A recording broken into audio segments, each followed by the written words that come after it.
Welcome to the Marketing AI SparkCast, where AI meets modern marketing.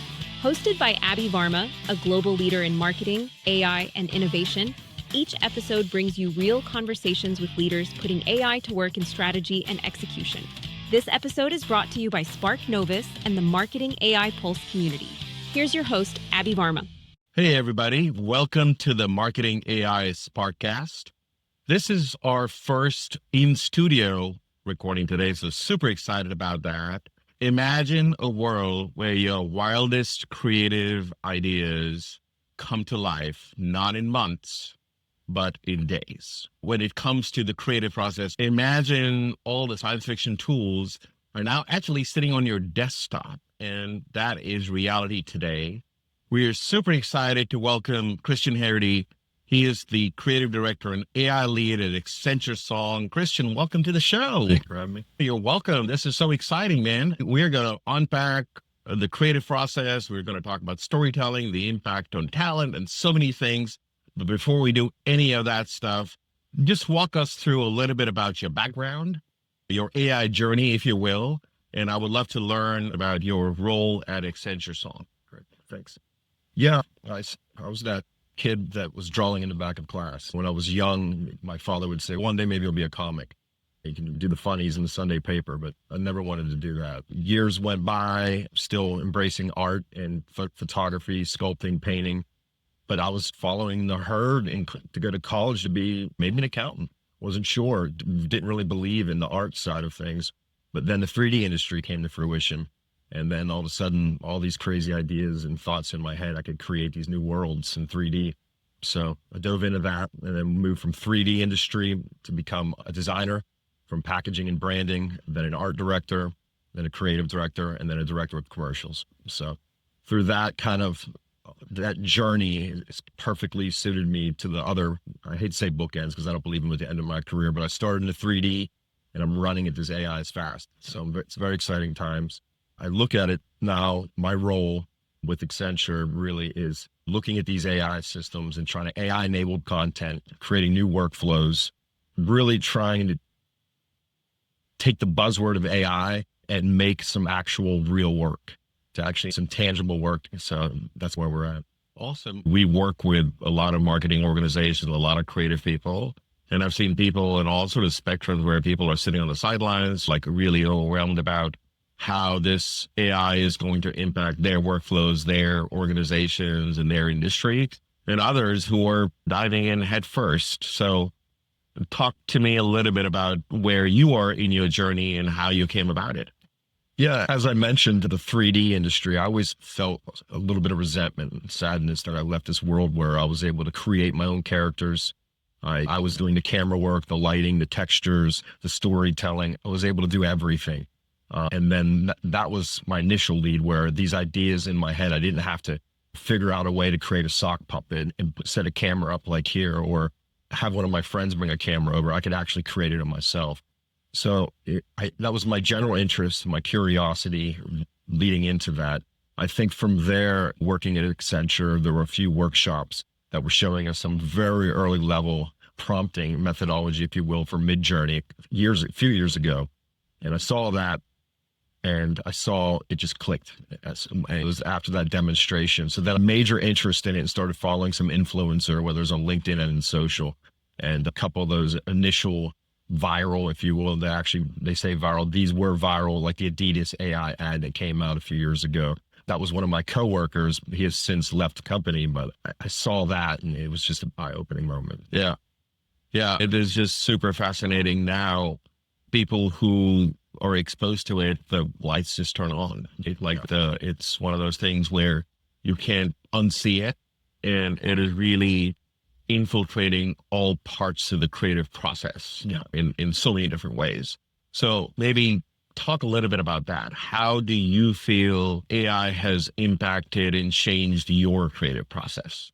Yeah, I think as we talked about when we're building worlds, when we're bringing a proof of concept together, these new tools have made those goals, those visions attainable.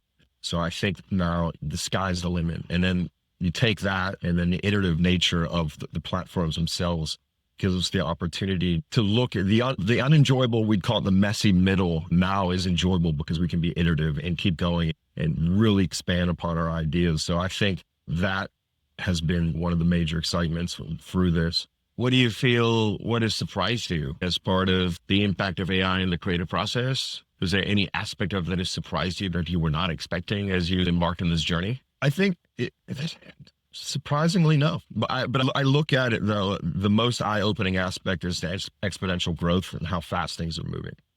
It's very hard to finish projects right now because you're pushing the edge of all these platforms. And then when you finally hit render and you're getting your editing and you're getting ready to push it out, the next week they roll an update. Yeah. And we have to go back. So I think that is the thing I didn't foresee, is how fast this would be moving.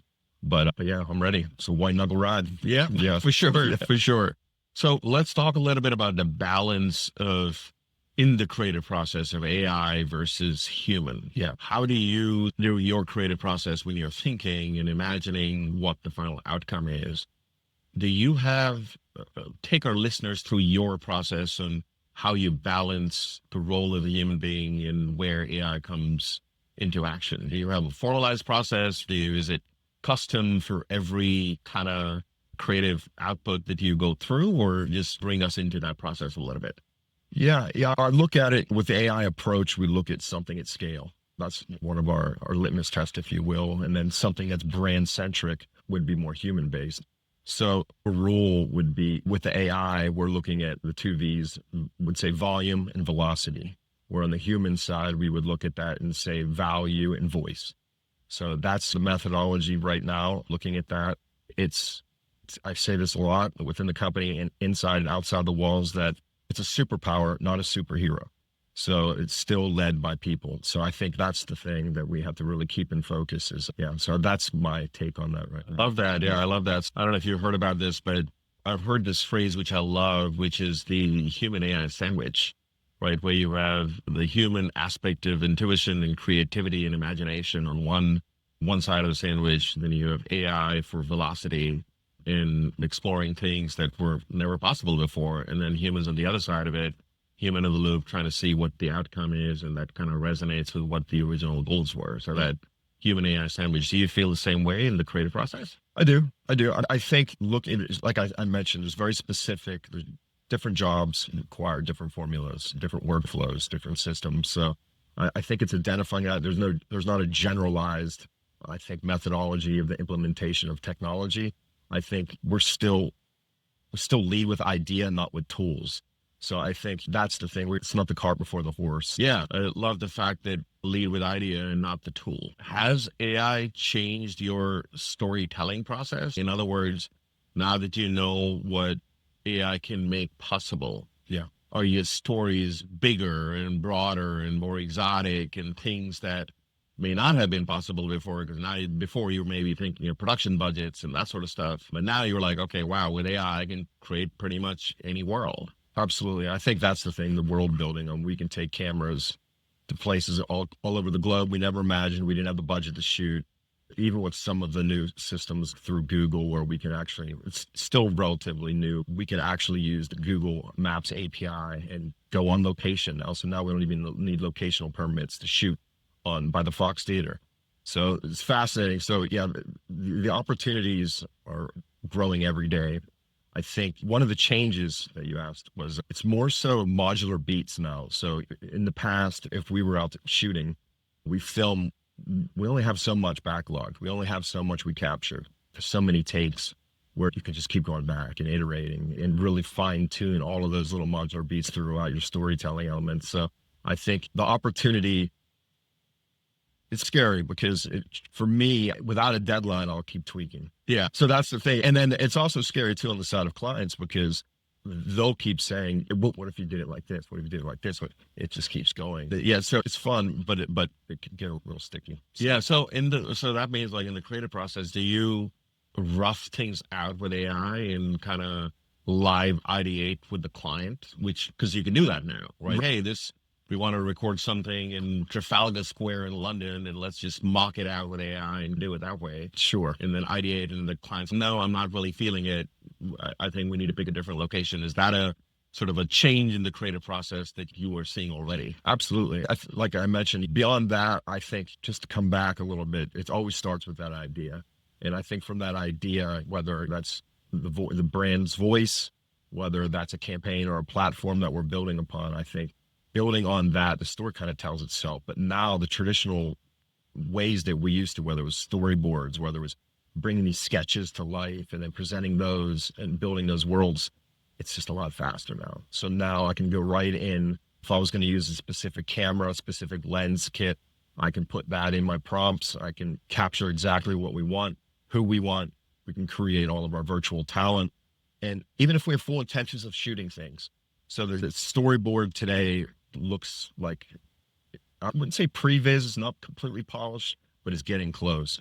But you put that out there, that's immediate proof of concept. That's proof of the story. It's tangible. You can see it. And then the information is already there, how we created the lighting, the time of the day, the camera equipment, the color palettes. So we can actually see it now. So we used to look at marker renderings. Now we're looking at these beautiful AI generations. Wow. I know you have clients and there's confidentiality and all that kind of stuff, but what's the coolest world that you have imagined up during your creative process? Just curious.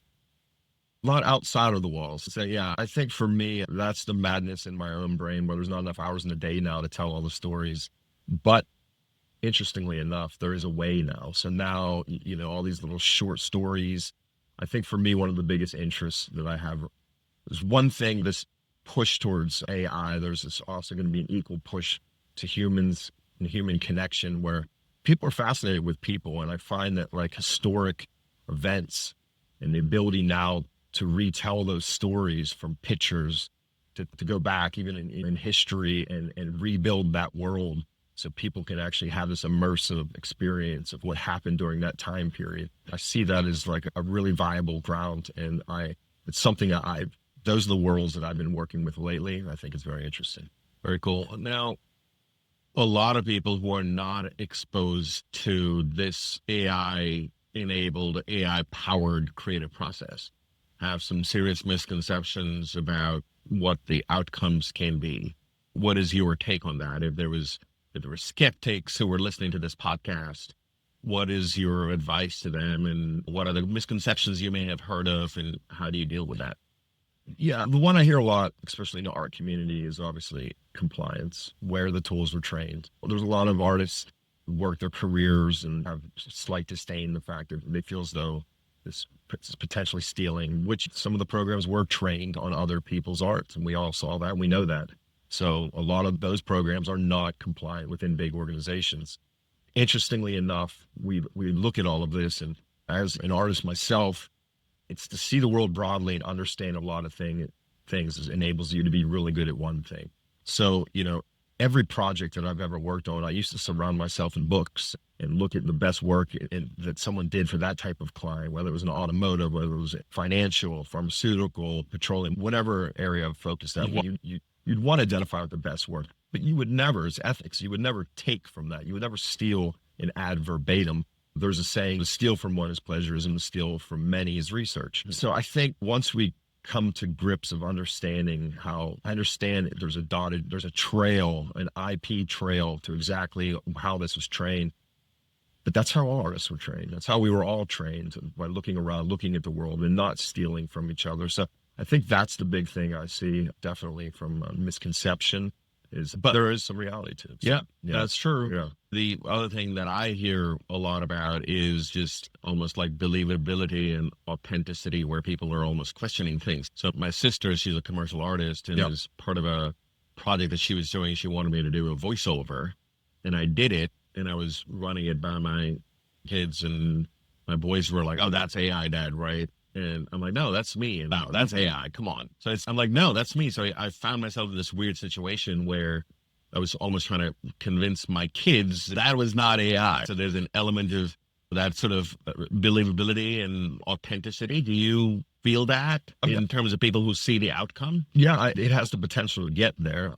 And some people can bring it there, I think. But is that our goal? That's my question. So for me, I look at it as another tool of creation, of art. So we're not here trying to replicate people or fool people or put people in the uncanny valley. There was a movie when I was in the 3D industry that came out. It's called Final Fantasy. The 3D elements were so believable. Within a few minutes of watching the movie, you thought you were just watching live action.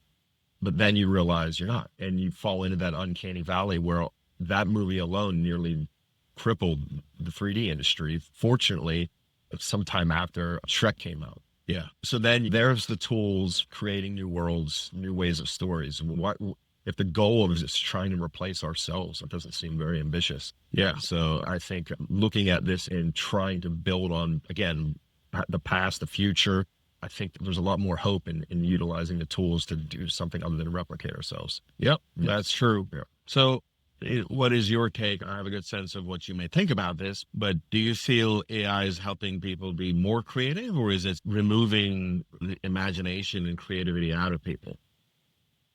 Yeah, that would be the same question you would say when people went from film to digital cameras, where suddenly you were able to be iterative and snap off 100 shots, where before you had to roll and you had to wait to develop it. Yeah. So I don't think speed is something that is necessarily pulling creativity out of us. If anything, it gives us the opportunity to be more iterative.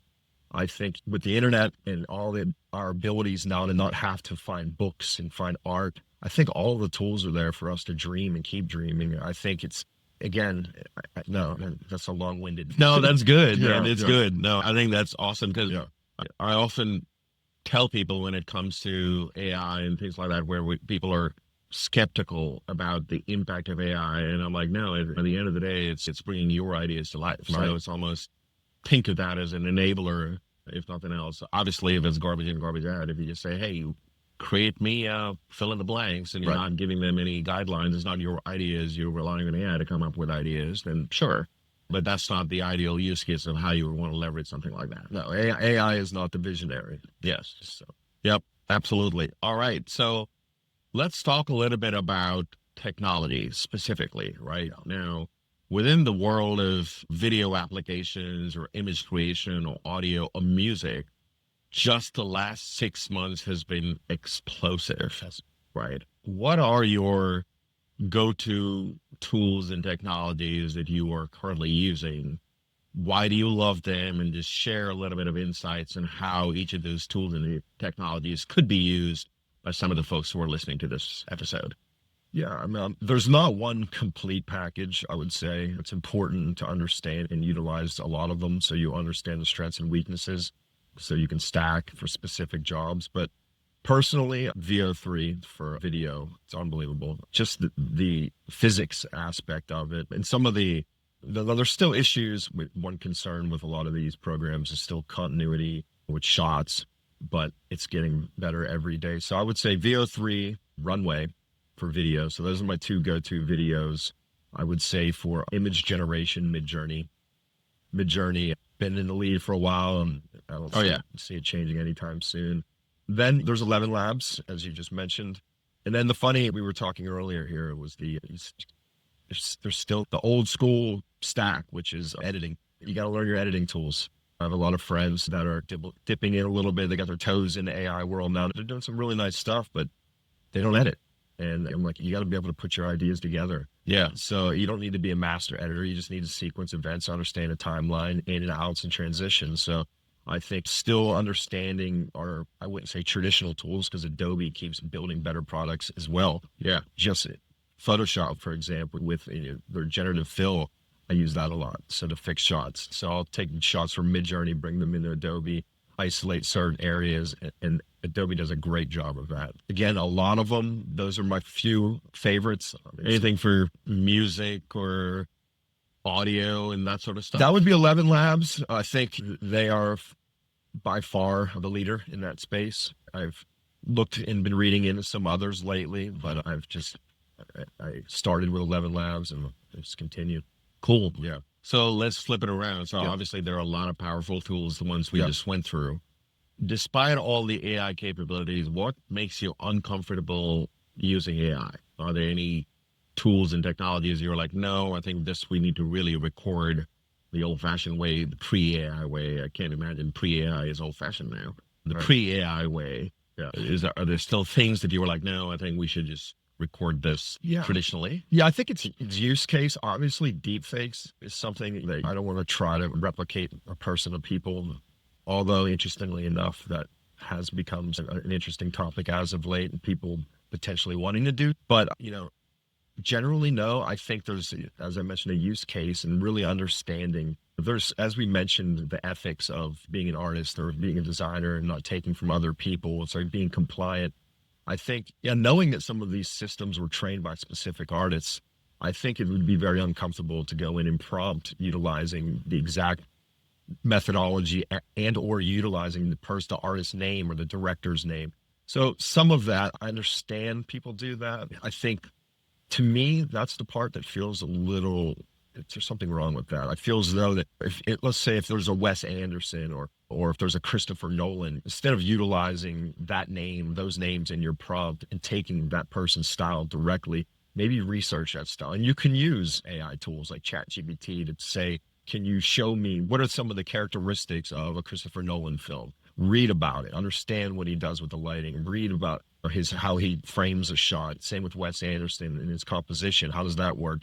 So become a student, just don't take. So I think for me, that's the main area of love that. Yeah. Yeah. So get inspired, but don't steal. Right. Yeah. I mean, there's no, there's no valor in that. Yep. Yeah. Love that. Yeah. Okay.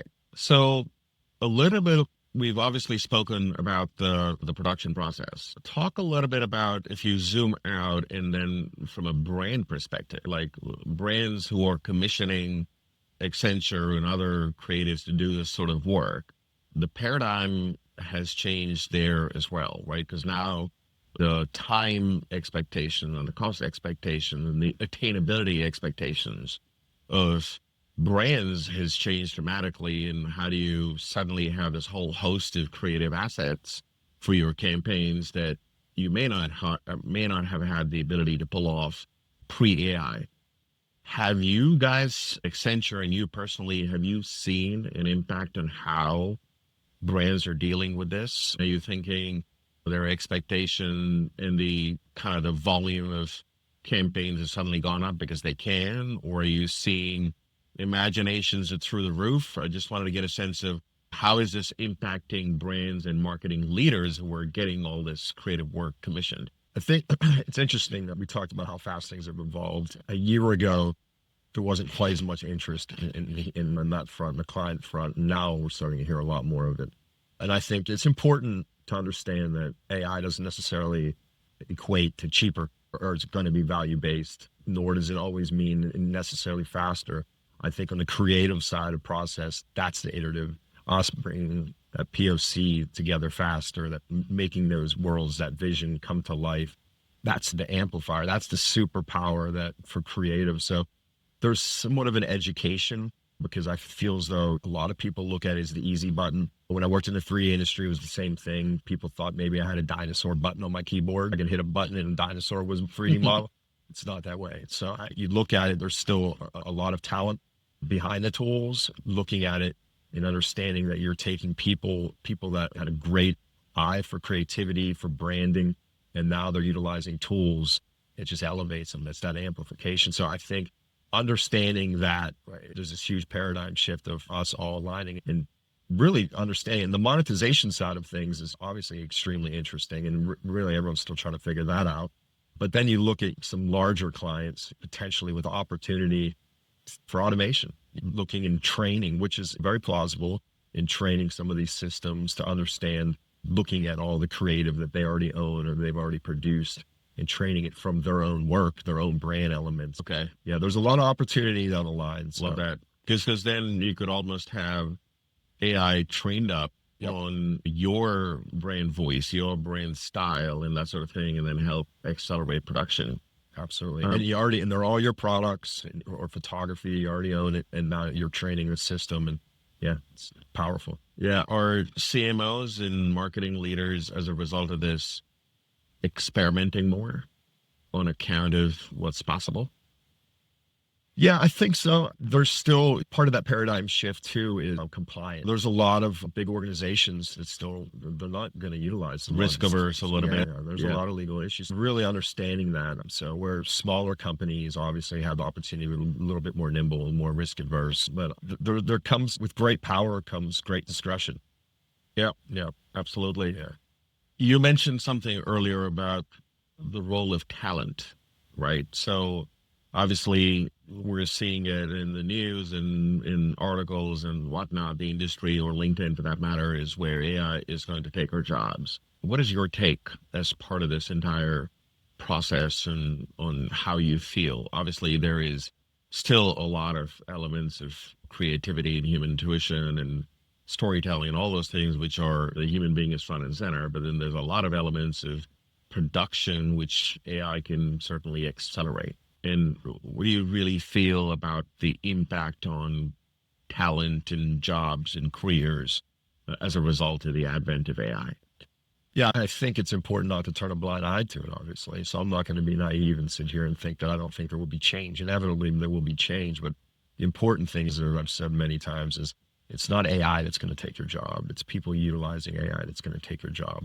So I think it's very important to look at it that way. I think that's the CTA of the moment right now, the call to action to be AI enabled, to understand these systems as far as creativity goes. I'm a general optimist. Some people have told me in the past that I need to focus on being more of a realist at times.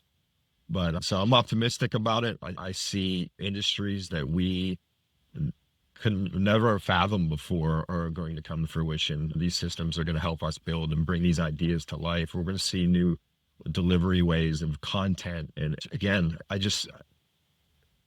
not naive, but I'm being optimistic. So so that's how I feel. But again, I think inevitably there'll be change. Yeah. And then also there's an aspect of where I feel there's going to be a democratization of these skills, right? Not taking names, but one of my clients, she's certainly not a filmmaker by any stretch, right?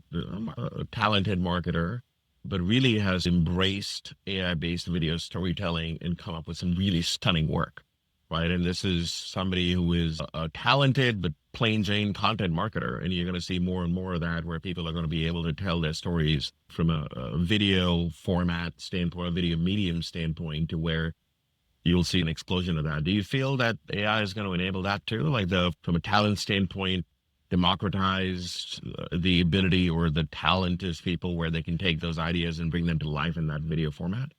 Yeah, but I look at it in the way of if the tool's there.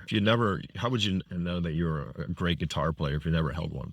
So now accessibility. So the fact of, it's funny, a partner and I, my writing partner and I, years ago, he wrote a headline for a guitar company that we did an ad for that was, every man dies with their song, their favorite song within them. So we all have this curiosity, this short story or film or song I want to write, but you can't. So you look at it now, that's the way I look at it. That's the way your colleague found it, her calling.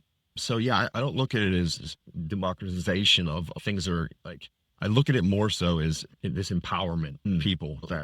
All right, home stretch here. All right, let's do it. Our podcast is targeted towards marketing folks, and there's a lot of listeners who would be interested in this.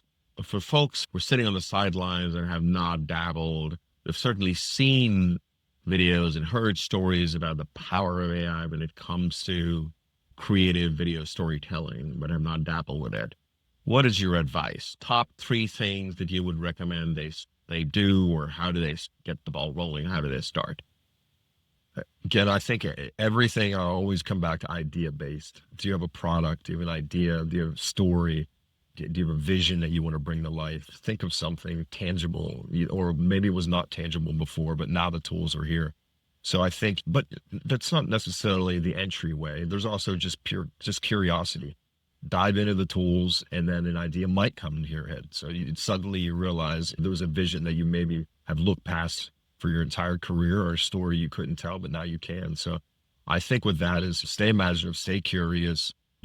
Talked about this earlier. There's a lot of these platforms that pay gates. So I understand there is a little bit of the fiscal leap as well, but a lot of these platforms offer so many free credits. Try them out, find that one that you really like.